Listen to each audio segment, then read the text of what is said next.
Hi, this is Kent with the Effective Church Group. Thanks for joining me for this week's church tip.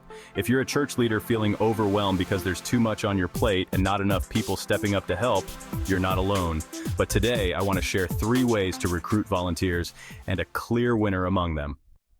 The first way is the classic put an ad in the bulletin or newsletter approach. And guess what? It almost never works. Sure, it's easy, but when was the last time you saw a flood of volunteers sign up after a Sunday bulletin announcement? Probably never. The result? You get frustrated and you start resenting your congregation, especially the folks you know could step up but don't. A second approach is far more effective. Ask people directly. Face-to-face requests almost always get better results. Why? Because personal invitations make people feel seen and valued. When you ask someone to step up, make it about their role in the church's mission, not about helping you personally. Say something like, "I see this as a great opportunity for you to use your gifts in a way that makes a real impact."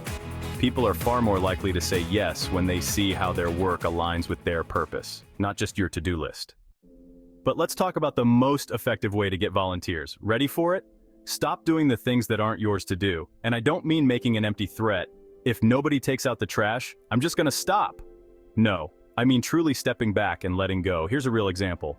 Pastors, stop making the church bulletin. Seriously, no church actually needs a bulletin, especially if you have screens in your sanctuary.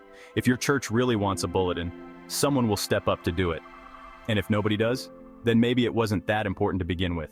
When you stop doing non-essential tasks, 2 things happen. 1, you get instant relief from an unnecessary burden. And 2, if the task truly matters, someone will step up to take responsibility. It's human nature. When people see a real gap, they'll find a way to fill it. So, to recap, stop relying on bulletin ads. Make face-to-face invitations that connect to personal purpose. And most importantly, stop doing what isn't yours to do. The third method works best because it frees you up immediately, and it encourages others to step into their calling. If you found this helpful, do me a favor.